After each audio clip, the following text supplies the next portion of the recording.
এটি হচ্ছে ক্ষুদ্র একটি আকারে মসজিদ, সুলতানি আমলের বয়স অনেক।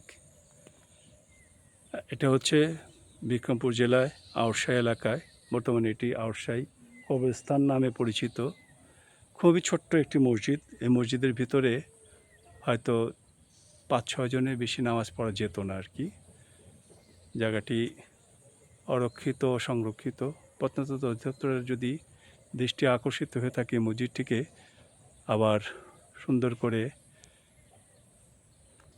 সংস্কার করা উচিত, ইতিহাস ঐতিহ্যকে টিকিয়ে রাখা উচিত।